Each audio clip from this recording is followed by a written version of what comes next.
미국 47대 대통령은 도널드 트럼프로 확정되었습니다. 당선 직후 트럼프는 대한민국에 전화통화를 했죠. 트럼프가 한국의 방산 입지에 관해 굉장한 관심을 보인다고 주장하는 미국의 애널리스트가 있습니다. 무슨 사연인지 들어보도록 하죠. 감동포착 좋아요와 구독 알림 설정 꼭 부탁드립니다. 안녕하세요. 미국 시사저널 아시아 담당 수석 애널리스트 마이클 브라운입니다. 지난 몇 달간 트럼프 대통령 취임 이후의 변화를 분석해왔어요. 사실 대통령에 대해 논란이 많았지만 저희 언론사는 이미 트럼프의 당선을 예상하고 있었죠. 저는 몇 달 전부터 트럼프 행정부 출범이 한반도 경제에 미칠 영향을 연구해왔는데요. 특별히 한반도에 주목한 이유는 아시아에서 가장 성장 잠재력이 큰 곳이 한국이기 때문이에요. 얼마 전 새로운 멤버 제시카 김이 합류했어요. 한국계 미국인인 그녀는 작년 뉴욕타임즈에서 영입한 유망한 인재죠. 제시카는 입사하자마자 최근 한국의 방위산업 수출 통계를 제시했는데요. 그 수치가 놀라울 정도로 급증하고 있었어요. 지난 2년간 한국의 방산 수출은 폭발적으로 성장했는데 2022년 4개국이던 수출국이 현재는 15개국을 넘어섰고 수출액도 30억 달러에서 200억 달러로 급증했어요. 제시카의 분석대로 이는 단순한 성장이 아닌 체계적인 전략의 결과물이었어요. 특히 주목할 만한 것은 한국 조선업 현황이었죠. 최근 중국의 세계 1위 자리를 넘겨줬지만 기술력 면에서는 한국이 압도적 우위를 보이고 있거든요. 저희 팀은 즉시 심층 분석에 착수했어요. 조사가 진행될수록 놀라운 사실들이 드러났는데요. 한국은 세계 메모리칩 시장의 70%를 점유하고 있었고 전기차 배터리 분야에서도 세계를 선도하고 있습니다. 가장 인상적인 것은 방산 기술과 민간 기술의 융합이었습니다. 삼성, 현대, LG 같은 민간 기업들의 첨단 기술력이 방산 분야와 긴밀하게 연계되어 발전하고 있었죠. 이런 산업 생태계는 세계적으로도 유례가 없는 현상입니다. 곧이어 제시카가 더 충격적인 자료를 발견했습니다. 한국 기업들은 비상시를 대비해 민간 공장을 군수품, 생산 라인으로 전환할 수 있는 시스템을 완벽하게 구축해 두었더군요. 이건 분명 우연한 준비가 아니었습니다. 저는 그제서야 큰 그림이 보이기 시작했습니다. 한국은 수십 년간 차근차근 기술력을 쌓아왔고 이제 그 잠재력이 폭발적으로 분출되고 있었던 거죠. 특히 트럼프 행정부의 대중국 견제 정책은 한국에게 새로운 도약의 기회가 될 것이 분명했습니다. 밤늦게까지 한국의 산업 구조를 분석하던 중 예상치 못한 정보를 발견했습니다. 한국의 원자력 연구원이 세계에서 가장 앞선 원자력 기술을 보유하고 있다는 사실이었죠.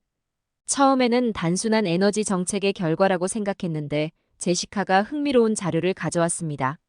한국은 현재 25기의 원자로를 가동하며 전체 전력의 30%를 원자력으로 공급하고 있었습니다. 그런데 놀라운 건 이 기술이 단순한 전력 생산을 넘어서는 수준이라는 점이었죠. 한국의 원자력 기술은 세계 최고 수준의 정교함을 보여주고 있었고 그들의 연구소는 독보적인 위치를 차지하고 있었습니다. 이 무렵 베이징발 특종 하나가 들어왔습니다. 중국 정보통에 따르면 중국 기업인이 한국의 반도체 기술 확보를 위해 비밀리에 움직이고 있다는 내용이었죠. 표면적으로는 투자 제한이었지만 실상은 기술 탈취가 목적이었습니다. 제시카와 함께 한국의 산업 지도를 그려보니 더욱 놀라운 패턴이 드러났습니다. 한국은 반도체, 조선, 원자력, 배터리 등 모든 핵심 산업에서 세계적인 기술력을 보유하고 있었고 이 모든 것이 유기적으로 연결되어 있었죠. 특히 주목할 만한 것은 한국의 조선 기술이었습니다. 미국 조선업이 쇠퇴하는 동안 한국은 꾸준히 기술을 발전시켜 왔더군요. 최근엔 미국 해군도 한국의 조선 기술에 관심을 보이고 있다는 소식도 들려왔습니다. 분석 결과는 충격적이었습니다. 한국은 지난 수십 년간 체계적으로 기술력을 축적해왔고 이제는 어떤 분야에서도 자립할 수 있는 수준에 도달해 있었죠. 더구나 이 모든 기술이 필요할 경우 군사적으로 전환될 수 있는 이중용도 기술이었습니다. 이제는 거의 모든 산업 분야에서 자립이 가능한 수준에 도달해 있더군요. 특히 주목할 만한 점은 이러한 기술들이 대부분 민간과 군사, 양쪽으로 활용 가능한 이중 용도 기술이라는 사실이었어요. 제시카가 발굴한 마지막 자료는 더욱 놀라웠습니다. 한국이 보유한 우라늄과 플루토늄의 양이 예상을 뛰어넘는 수준이었고, 이를 정제할 수 있는 기술력도 확보하고 있었죠. 이는 단순한 원자력 발전 차원을 넘어서는 의미를 지니고 있었어요. 이런 발견들을 종합하면서 깊은 고민에 빠졌습니다. 한국이 보유한 이 막대한 잠재력이 세계 경제 지형을 어떻게 바꿀지, 또 격화되는 미중 갈등 속에서 어떤 변수로 작용할지, 그 윤곽이 조금씩 드러나기 시작했거든요. 편집실의 분위기는 그 어느 때보다 긴장감이 감돌았어요. 트럼프 행정부가 중국 견제를 위한 새로운 경제 전략을 검토 중이라는 정보가 입수됐기 때문이죠. 특히 주목할 만한 것은 한국과의 경제군사 협력을 대폭 강화하려는 움직임이었어요. 그런데 더욱 놀라운 소식이 베이징에서 전해졌습니다. 시진핑 주석이 갑자기 한국인에 대한 무비자 입국을 허용한다고 발표한 거예요. 주중 한국 대사관조차 예상치 못했던 결정이었죠. 제시카의 분석처럼 이는 단순한 외교적 제스처 이상의 의미를 담고 있는 것 같았어요. 이런 상황들을 지켜보면서 동북아 정세가 새로운 국면으로 접어들고 있다는 걸 실감했습니다. 한국은 이제 단순한 영내 강국을 넘어 미중 양국 모두에게 전략적으로 매우 중요한 파트너로 부상하고 있었죠. 특히 첨단 기술 분야에서 한국이 보여준 역량은 양국 모두의 관심을 끌기에 충분했어요. 앞으로 펼쳐질 상황이 잠옷 궁금해지는 시점이에요. 한국이 이런 전략적 위치를 어떻게 활용할지, 미중 양국의 구애 속에서 어떤 선택을 하게 될지, 그리고 이것이 세계 경제 질서에 어떤 변화를 가져올지 지켜봐야 할 것 같았어요. 우리가 입수한 자료에 따르면 중국은 한국의 반도체와 배터리 기술을 절실히 원하고 있었습니다. 트럼프의 대중 제재가 강화될 것이 확실해지면서 중국은 한국과의 관계 개선에 총력을 기울이고 있었죠. 무비자 정책은 그 시작에 불과했습니다. 한편 미국 측에서도 움직임이 감지되었습니다. 상무부가 한국의 조선업체들과 협력 방안을 검토하기 시작했고, 국방부는 한국산 무기 도입을 적극 고려하고 있다는 소식이 들려왔습니다. 특히 K방산의 성공이 미국의 관심을 끌고 있었죠. 제시카와 함께 양국의 제안을 분석해보니 흥미로운 패턴이 보였습니다. 미국은 군사안보 분야에서, 중국은 경제기술 분야에서 한국과의 협력을 강화하려 했죠. 그리고 한국은 이 틈새에서 놀라운 균형감을 보여주고 있었습니다. 특히 인상적인 것은 한국의 전략적 포지셔닝이었습니다. 그들은 미중 양국 어느 쪽에도 완전히 기울지 않으면서 양측의 제안을 자국의 이익을 위해 활용하고 있었죠. 마치 오랫동안 준비해온 것처럼 보였습니다. 꽤나 한국 입장에선 현명한 접근 방식인 듯 해보입니다. 최근 입수한 경제 지표는 이런 한국의 전략이 실제로 효과를 거두고 있음을 보여줍니다. 대미 수출은 445억 달러의 흑자를 기록했고, 중국과의 교역도 꾸준히 증가하고 있었죠. 게다가 글로벌 공급망 재편 과정에서 한국 기업들의 입지가 더욱 강화되고 있었습니다. 맨해튼의 조용한 한 식당에서 만난 중국 측 취재원은 흥미로운 이야기를 들려주었어요. 중국 정부 내에서 한국을 바라보는 시각이 근본적으로 변화했다는 거였죠. 물론 북한과 러시아가 가까이 붙게 되면서 반사적인 효과인 듯 해보이나, 이제 한국은 단순한 경제 파트너가 아닌 글로벌 기술 패권 경쟁에서 핵심 변수로 인식되고 있다고 해요. 한밤중에 도쿄발 특종이 날아들었습니다. 평소 신뢰하던 일본 경제신문 기자가 보내온 자료는 충격적인 내용을 담고 있었어요. 일본 정부가 한국의 산업 성장을 저지하기 위한 비밀 전략을 수립했다는 내용이었죠. 자료에 따르면 일본은 트럼프의 재선이 자국의 최악의 시나리오가 될 것으로 예측하고 있었어요. 트럼프가 일본에 대해 강경한 태도를 보일 게 확실한 상황에서 한국의 급속한 성장은 일본에게 더욱 큰 위협으로 다가왔던 거죠. 이 소식을 접한 제시카는 깊은 고민에 빠졌어요. 한국계 미국인으로서 모국의 성장을 반기면서도 미국 언론인으로서 객관성을 지켜야 하는 상황이었거든요. 하지만 오히려 그녀의 이중적 배경이 이 복잡한 상황을 더 깊이 있게 이해하는 데 도움이 되었죠. 일본의 계획은 상당히 구체적이었어요. 한국의 핵심 산업인 반도체, 배터리, 조선 분야에서 기술 협력을 제한하고 국제 시장에서 견제하는 내용이 주를 이뤘죠. 특히 미국의 동맹국들을 설득해 한국 제품의 시장 진입을 방해하려는 전략도 포함되어 있었어요. 이런 상황은 동아시아 경제 구도가 새로운 국면으로 접어들고 있음을 보여주는 것 같았어요. 특히 일본의 이러한 움직임은 한국의 기술력과 산업, 경쟁력이 실제로 얼마나 위협적인 수준에 도달했는지를 반증하는 것이었죠. 더욱 흥미로운 점은 이러한 움직임이 미중 갈등과 맞물려 더욱 복잡한 양상을 띠고 있다는 거예요. 한국은 이제 단순한 지역 강국을 넘어 글로벌 산업 구도를 뒤흔들 수 있는 변수로 부상한 것 같아요. 하지만 이러한 시도는 이미 늦은 것처럼 보였습니다. 한국의 기술력은 이미 대부분의 분야에서 일본을 추월했고 글로벌 시장에서의 입지도 확고한 상황이죠. K방산의 성공은 이를 상징적으로 보여주는 사례였습니다. 또 하나 주목할 점은 미일 동맹 관계의 미묘한 변화였습니다. 트럼프의 당선 이후 일본은 미국에 신뢰할 수 있는 동맹국으로서의 위치가 흔들리고 있다고 걱정했죠. 반면 한국은 미국이 필요로 하는 핵심 기술과 산업 기반을 보유하고 있었습니다. 제시카가 뉴욕의 한 일식당에서 만난 일본 경제산업성 출신 관료의 말이 의미심장했어요. 그는 깊은 한숨과 함께 한국의 예상을 뛰어넘는 성장세에 대해 털어놓았고 더 이상 과거의 방식으로는 경쟁이 불가능해졌다고 실토했죠. 일본은 지금 매우 복잡한 상황에 처해 있는 중이라고 합니다. 한국을 견제하면서도 미국과의 동맹 관계를 훼손하지 않아야 하는 어려운 방정식을 풀어야 하는 상황이죠. 반면 한국은 이런 미묘한 정세를 활용해 세계 산업 구도를 자국에 유리한 방향으로 이끌어가고 있었어요. 어느 날 아침은 특별히 긴장된 분위기 속에서 시작됐어요. 미중 간 기술 패권 다툼이 새로운 국면으로 접어들었다는 소식 때문이었어요. 특히 한국의 핵심 산업을 둘러싼 양국의 경쟁이 더욱 치열해지고 있었죠. 제시카가 가져온 최신 보고서의 내용은 충격적이었어요. 중국이 한국의 주요 기업들에게 전례 없는 규모의 투자를 제안했다는 내용이었거든요. 반도체 분야만 해도 1억 달러가 넘었고 배터리와 조선 분야까지 포함하면 그 규모는 상상을 초월하는 수준이었죠. 중국의 제안 내용은 더욱 파격적이었어요. 단순한 투자를 넘어 한국 기업들에게 중국 전체 시장을 개방하겠다는 조건을 내걸었거든요.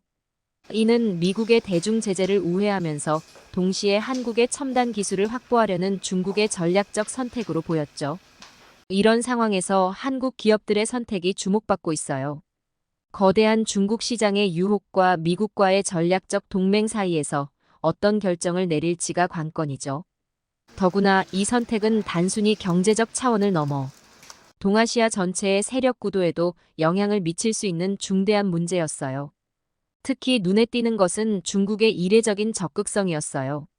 시장 개방이라는 파격적인 카드를 꺼내든 것은 한국의 기술력에 대한 중국의 절실함을 보여주는 동시에 미중 기술 패권 경쟁에서 한국이 차지하는 위상을 단적으로 보여주는 것 같아요. 이제 상황은 더욱 복잡해질 전망이에요. 중국의 이러한 제안에 미국이 어떤 대응을 내놓을지, 그리고 한국은 이 상황을 어떻게 활용할지 주목해 볼 필요가 있죠. 한 가지 확실한 것은 한국이 이제 글로벌 기술 패권 경쟁의 핵심 변수로 자리 잡았다는 사실이에요. 이런 상황에서 미국은 조선 분야에서는 한국 기술의 도입이 필수적이라는 입장이에요. 미국의 해군 전함 제작엔 다소 오랜 시간이 걸리는 미국 내에서의 생산성을 비교하면 동맹국인 한국은 최적의 파트너인 셈인 겁니다. 제시카와 함께 양국의 제안을 분석하면서 우리는 이것이 단순한 경제 문제를 넘어선다는 것을 깨달았습니다. 이는 21세기 기술 패권을 결정할 중대한 전환점이 될 수 있었죠. 그리고 그 중심에 한국이 서 있었습니다. 특히 반도체 산업의 상황이 극적이라 할 수 있어요. 한국은 세계 메모리 반도체 시장의 70%를 장악하고 있는데요. 이는 AI와 클라우드 컴퓨팅 시대의 결정적인 영향력을 의미했죠. 중국이 이토록 파격적인 제안을 하는 이유도 여기에 있었습니다. 배터리 산업도 마찬가지였습니다. LG에너지솔루션, SK이노베이션, 삼성 SDI는 세계 전기차 시장의 핵심 공급자였고 미국과 중국 모두 이들의 기술이 절실히 필요한 상황이었죠. 이제 모든 시선이 한국의 선택에 쏠리고 있어요. 미중 양국의 파격적인 제안 사이에서 한국이 어떤 결정을 내릴지, 그리고 그 결정이 세계 경제 질서에 어떤 변화를 가져올지가 최대 관심사로 떠올랐죠. 제시카와 함께 한국의 수출 통계를 분석하다가 흥미로운 패턴을 발견했어요. K방산의 수출이 급증하는 가운데 특히 중동과 동유럽 국가들의 주문이 폭발적으로 늘어나고 있더군요. 불과 2년 만에 수출국이 4개국에서 15개국으로 증가했다는 사실이 이제야 그 진정한 의미를 드러내기 시작했어요. 더욱 주목할 만한 점은 한국의 방산 기술이 이제 단순한 무기 수출 단계를 넘어서고 있다는 거였죠. 현대중공업과 삼성중공업의 뛰어난 조선 기술이 군사 영역으로 확장되면서 세계 최고 수준의 군함 건조 능력을 보여주고 있었어요. 심지어 미 해군도 이러한 발전을 굉장히 예의주시 중입니다. 민간 기업들의 첨단 기술이 언제든 군사적으로 전환 가능하도록 설계되어 있다는 건 이는 분명 우연이 아닌 철저한 계획의 산물이었죠. 특히 눈에 띄는 것은 삼성전자와 SK하이닉스의 반도체 기술이에요. 이들의 기술력은 군사용 첨단 전자장비 제작에 필수적인 수준에 도달해 있었죠. LG와 삼성 SDI의 배터리 기술 역시 차세대 군사 장비의 핵심 동력원으로 주목받고 있었어요. 한국은 이미 완벽한 군수 산업 생태계를 구축해 놓은 상태였던 거죠.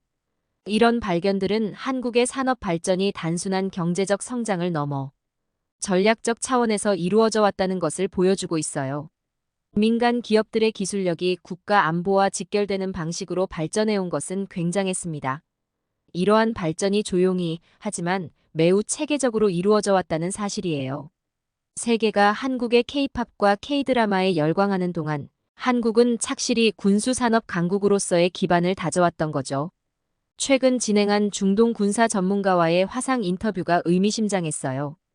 그는 한국 방산 기술의 가성비가 세계 최고 수준이라고 평가했고 러시아, 우크라이나 전쟁에서 한국 무기의 실전 성능이 입증됐다는 점을 강조했죠.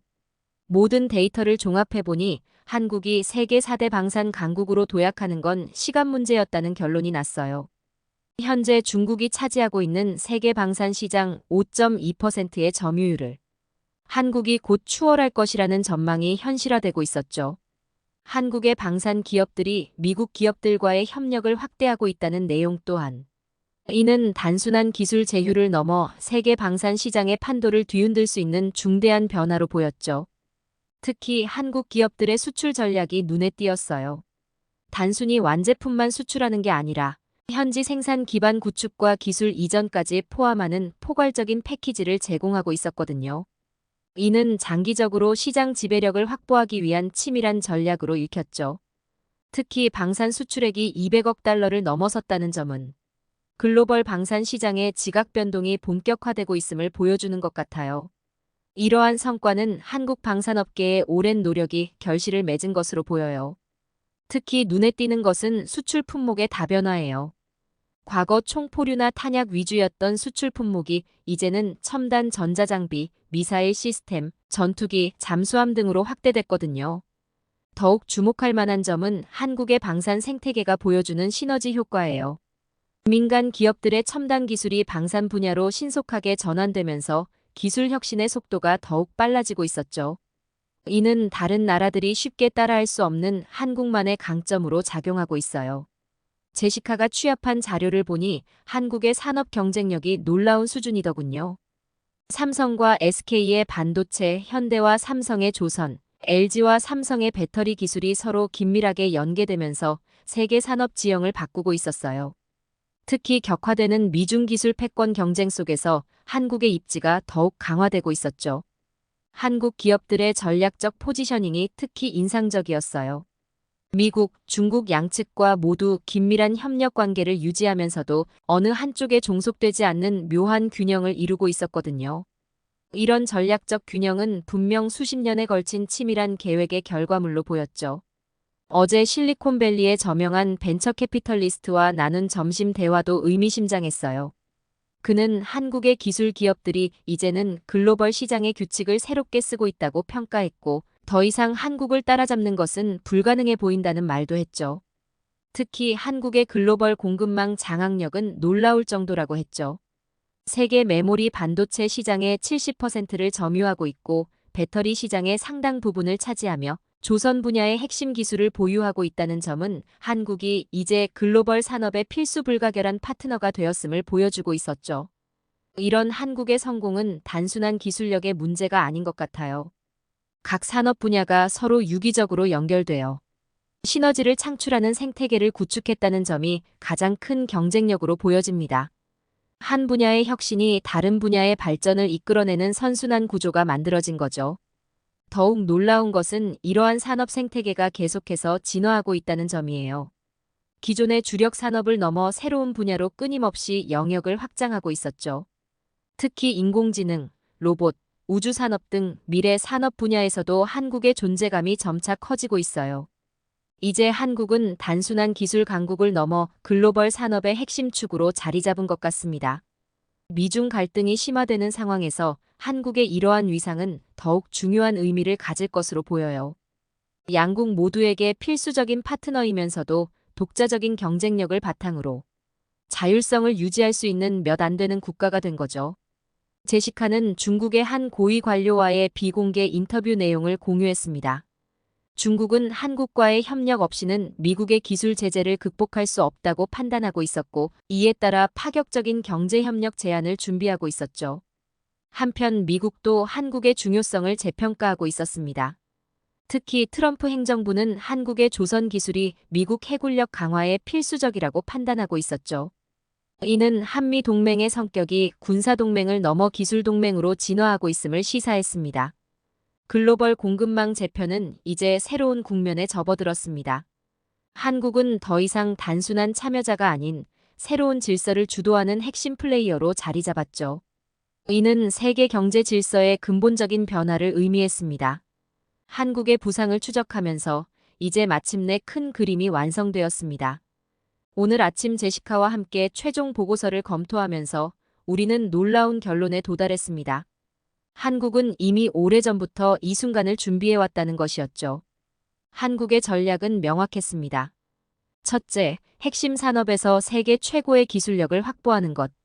둘째, 이를 바탕으로 미국과 중국 사이에서 독자적인 영향력을 구축하는 것. 그들은 이 두 가지 목표를 완벽하게 달성했습니다. 특히 인상적인 것은 한국의 균형 전략이었습니다. 미국에는 방산과 조선 기술로, 중국에는 반도체와 배터리 기술로 각각 접근하면서 양국 모두와 긴밀한 협력 관계를 유지하고 있었죠. 이는 강대국 사이에서 새로운 형태의 외교를 보여주는 사례였습니다. 한국의 이러한 성공이 우연이 아니라 수십 년에 걸친 치밀한 계획의 결과라는 것이었죠. 그들은 기술력 확보와 동시에 이를 전략적 자산으로 활용하는 방법도 마스터했습니다. 그들은 이미 다음 단계를 준비하고 있었습니다. AI, 우주산업, 바이오테크놀로지 등 미래 산업에서도 주도권을 잡기 위한 투자를 확대하고 있었죠. 기사를 작성하면서 저는 새로운 세계 질서의 탄생을 목격하고 있다는 확신이 듭니다. 한국은 더 이상 강대국 사이의 중간자가 아닌 새로운 질서를 만들어가는 주역이 되었습니다. 오늘 사연은 여기까지입니다.